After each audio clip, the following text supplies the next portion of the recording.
আগৰ ভিডিঅ'ত আমি ইতিমধ্যে জাতীয় শিক্ষানীতিৰ বিষয়ে আলোচনা কৰিলোঁ। গতিকে আপোনালোকে জাতীয় শিক্ষানীতিৰ বিষয়ে বুজি পালে নে নাই মোক কমেণ্ট বক্সত কমেণ্ট কৰি জনাব।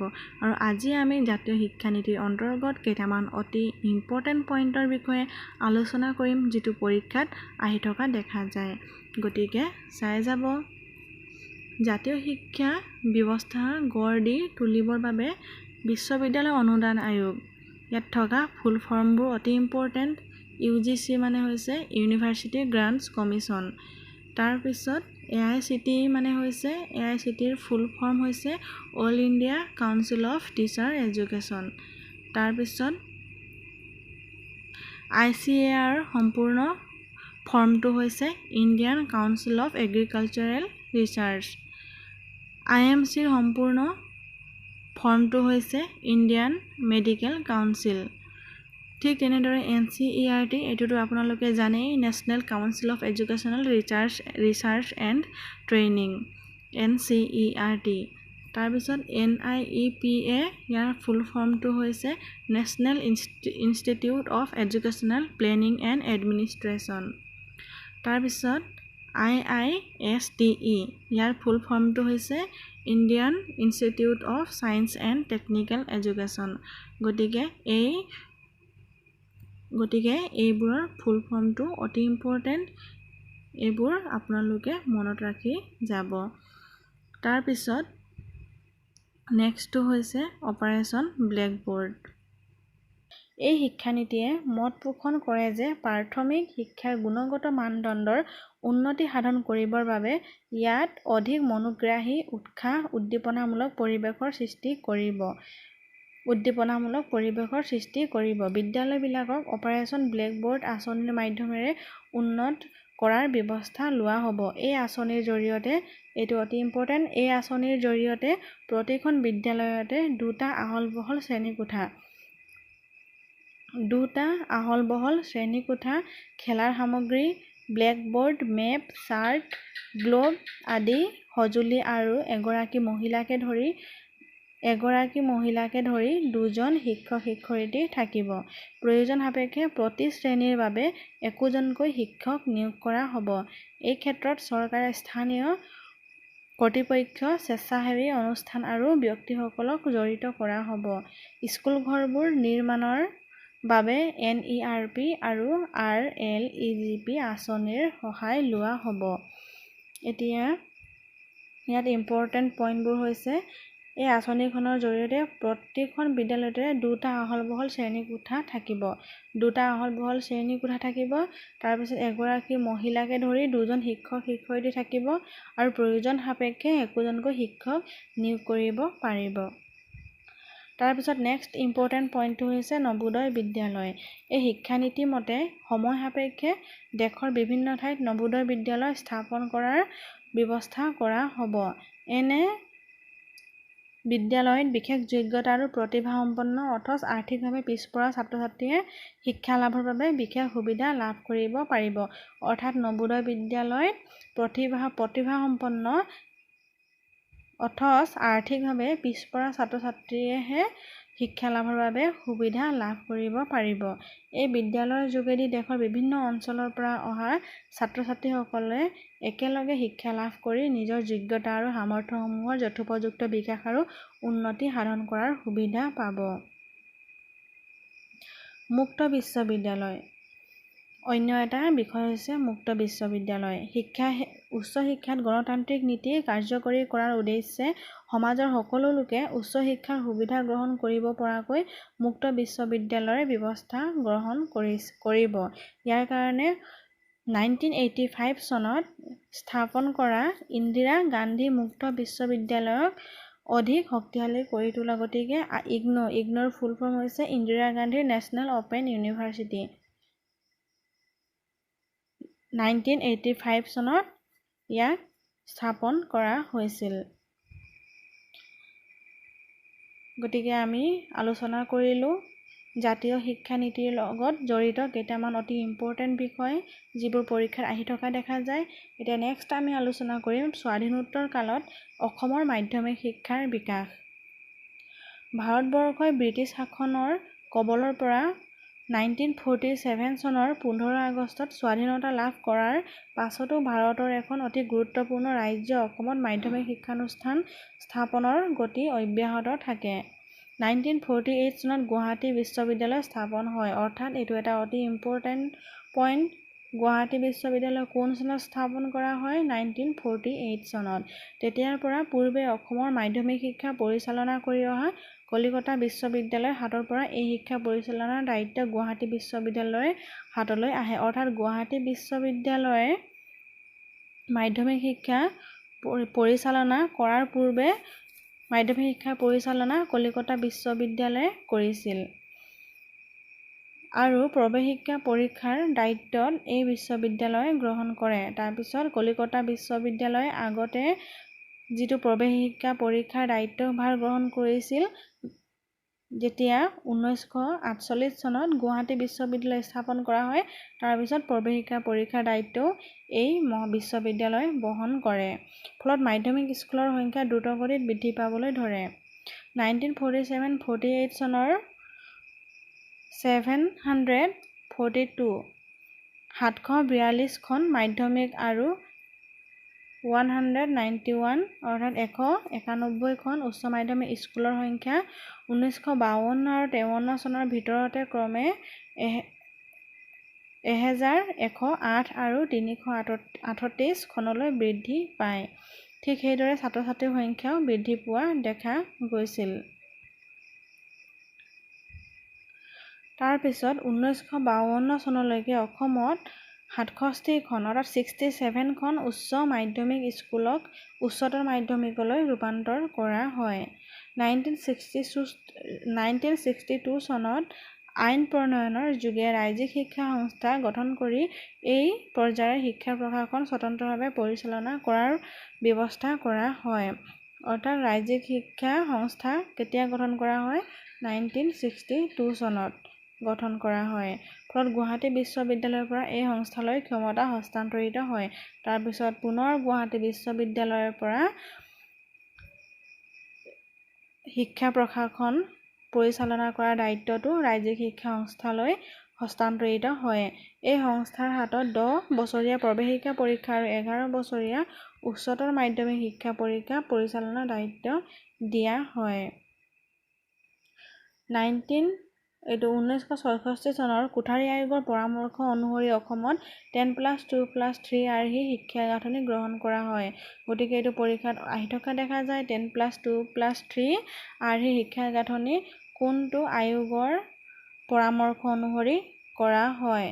তেতিয়া লিখিব লাগিব 1966 চনৰ কোঠাৰী আয়োগৰ পৰামৰ্শ অনুসৰি অসমত 10+2+3 আৰ্হি শিক্ষা গাঁথনি গ্ৰহণ কৰা হয়।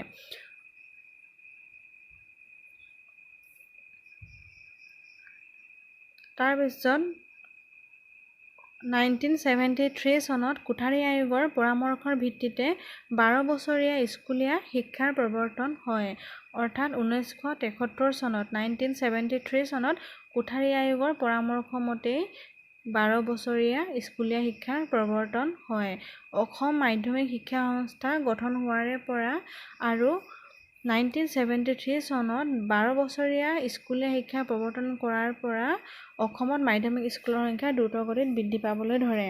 কোঠাৰী আয়োগৰ পৰামৰ্শক্ৰমেই 1984 চনত অসম উচ্চতৰ মাধ্যমিক শিক্ষা পৰিষদ গঠন কৰা হয়। অৰ্থাৎ এইটো অতি ইম্পৰ্টেণ্ট। কোঠাৰী আয়োগৰ পৰামৰ্শক্ৰমে 1984 চনত অসম উচ্চতৰ মাধ্যমিক শিক্ষা পৰিষদ গঠন কৰা হয়। ইয়াৰ যোগেদিয়ে উচ্চতৰ মাধ্যমিক শিক্ষাৰ প্ৰশাসনীয় আৰু শৈক্ষিক দায়িত্ব এই পৰিষদৰ হাতত ন্যস্ত থাকে। তাৰপিছত কেন্দ্ৰীয় শিক্ষা উপদেষ্টা পৰিষদৰ পৰামৰ্শক্ৰমে আৰু 1986 চনৰ ৰাষ্ট্ৰীয় শিক্ষানীতিৰ অনুমোদন ক্ৰমে 1999 চনলৈকে 72 খনৰো 72 খনৰো অধিক জুনিয়ৰ কলেজ খোলা হয়। বৰ্তমান অসমত ইয়াৰ সংখ্যা হৈছে 140 খন বা 140 খনতকৈও বৃদ্ধি হৈছে। 1986 চনৰ ৰাষ্ট্ৰীয় শিক্ষানীতিৰ পৰামৰ্শৰ আধাৰতে অসমৰ মাধ্যমিক শিক্ষা সৰ্বভাৰতীয় ভিত্তিত গঢ়ি তোলাৰ ব্যৱস্থা কৰা হয়। এইটো এটা অতি ইম্পৰ্টেণ্ট। কোনটো শিক্ষানীতিৰ পৰামৰ্শৰ আধাৰত অসমৰ মাধ্যমিক শিক্ষা সৰ্বভাৰতীয় ভিত্তিত গঢ়ি তোলাৰ ব্যৱস্থা কৰা হয়? তেতিয়াহ'লে লিখিব লাগিব 1986 চনৰ ৰাষ্ট্ৰীয় শিক্ষানীতিৰ পৰামৰ্শৰ আধাৰত। এই নীতি অনুসৰিয়ে প্ৰথম অৱস্থাত কামৰূপ, নলবাৰী, শিৱসাগৰ, শোণিতপুৰ, কৰিমগঞ্জ, কাছাৰ আদি জিলাত একোখনকৈ নৱোদয় বিদ্যালয় খোলা হৈছিল যদিও বৰ্তমান প্ৰায় 23খন জিলাতে এই নৱোদয় বিদ্যালয় খোলা হয়। গতিকে ইয়াৰ সংখ্যাও বৃদ্ধি পোৱা দেখা গৈছে। অসমৰ মাধ্যমিক শিক্ষা সংস্থাৰ ক্ষমতা আৰু কাৰ্যাৱলী। এইটো অতি ইম্পৰ্টেণ্ট। এই সংস্থাই মাধ্যমিক আৰু উচ্চতৰ মাধ্যমিক শিক্ষাৰ বাবে পাঠ্যক্ৰম প্ৰস্তুত কৰিব, পাঠ্যক্ৰমৰ আধাৰতে পৰীক্ষাবোৰ পৰিচালনা কৰিব, পৰীক্ষাত অৱতীৰ্ণ হ'বৰ বাবে অনুমতি প্ৰদান কৰিব। 4 নম্বৰটো হৈছে পৰীক্ষাৰ ফলাফল ঘোষণা আৰু পৰীক্ষাত উত্তীৰ্ণ হোৱাসকলক চাৰ্টিফিকেট প্ৰদান কৰিব। মাধ্যমিক শিক্ষাত নামভৰ্তি আৰু পৰীক্ষাৰ নীতি নিয়ম, মাচুলসহ সংস্থাই নিৰ্ধাৰণ কৰিব। 6 নম্বৰটো হৈছে পাঠ্যপুথি আৰু প্ৰসংগ পুথিৰ নিৰ্বাচন, ইয়াৰ প্ৰস্তুত আৰু প্ৰকাশৰ দায়িত্ব সংস্থাই বহন কৰিব। উচ্চ মাধ্যমিক আৰু উচ্চতৰ মাধ্যমিক স্কুলৰ অনুমোদনৰ নীতি নিৰ্দেশনা এই সংস্থাই প্ৰস্তুত কৰিব। প্ৰয়োজন সাপেক্ষে অনুমোদন নাকচ কৰাৰ ক্ষমতাও এই সংস্থাৰ হাতত থাকিব।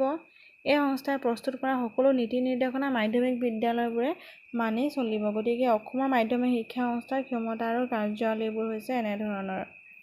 এইবোৰ অতি ইম্পৰ্টেণ্ট। তাৰপিছত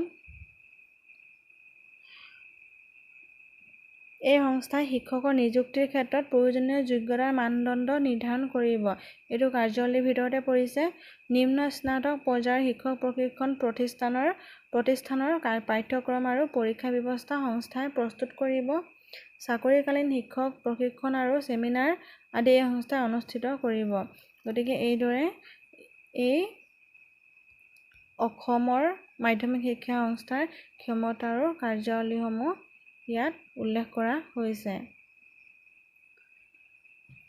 গতিকে এই অধ্যায়টোৰ পৰা আমি থুলমূলকৈ ইম্পৰ্টেণ্ট পইণ্টবোৰ এনেদৰে পাইছোঁ যে ভাৰত চৰকাৰে 1952 চনৰ 23 ছেপ্টেম্বৰত এখন মাধ্যমিক শিক্ষা আয়োগ গঠন কৰে আৰু সেই সময়ৰ মাদ্ৰাজ বিশ্ববিদ্যালয়ৰ উপাচাৰ্য ডক্টৰ এ লক্ষণস্বামী মুডালিয়াৰক আয়োগৰ অধ্যক্ষ হিচাপে নিযুক্তি দিয়া হয় আৰু তেওঁৰ সভাপতিত্বত গঠিত হোৱা বাবে এই আয়োগক কি বুলি কোৱা হয়? মুডালিয়াৰ আয়োগ বুলি কোৱা হয়। ইয়াৰ বাবে এই বিষয়ে আমি আগৰ ভিডিঅ'ত ভালদৰে আলোচনা কৰিলোৱেই। গতিকে ইয়াত থুলমূলকৈ দিয়া হৈছে।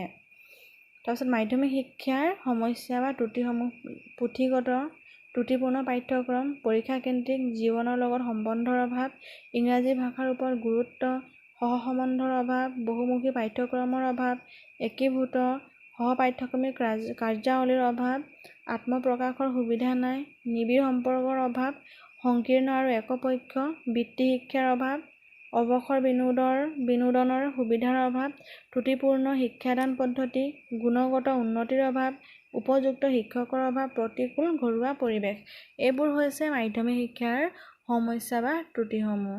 ইতিমধ্যে এইবোৰৰ বিষয়ে আমি জানোৱেই। তাৰপিছত মাধ্যমিক শিক্ষাৰ উদ্দেশ্য: গণতান্ত্ৰিক নাগৰিকত্বৰ বিকাশ সাধন কৰা, বৃত্তিমূলক দক্ষতাৰ বিকাশ সাধন কৰা, ব্যক্তিত্বৰ বিকাশ সাধন কৰা, নেতৃত্ব গুণাৱলীৰ বিকাশ সাধন কৰা, সুপ্ত শক্তিৰ বিকাশ, শিক্ষাৰ গুণগত বিকাশ, নৈতিক চৰিত্ৰৰ বিকাশ, অৰ্থনৈতিক যোগ্যতাৰ বিকাশ, সুনাগৰিকতাৰ বিকাশ, আনুগত্য মনোভাৱৰ বিকাশ সাধন ইত্যাদিবোৰ হৈছে মাধ্যমিক শিক্ষাৰ উদ্দেশ্য।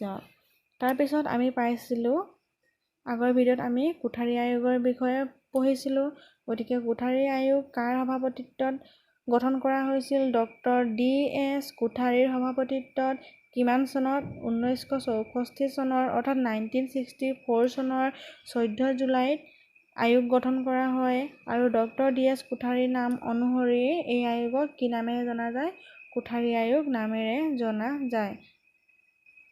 এই আয়োগে প্ৰস্তুত কৰা প্ৰতিবেদনক শিক্ষা আৰু জাতীয় বিকাশ আঁচনি ৰূপে অভিহিত কৰা হয়।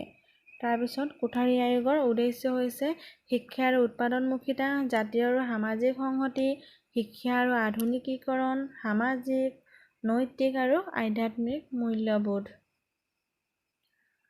তাৰপিছত জাতীয় শিক্ষানীতিৰ বিষয়ে আমি আলোচনা কৰি আহিলোঁ।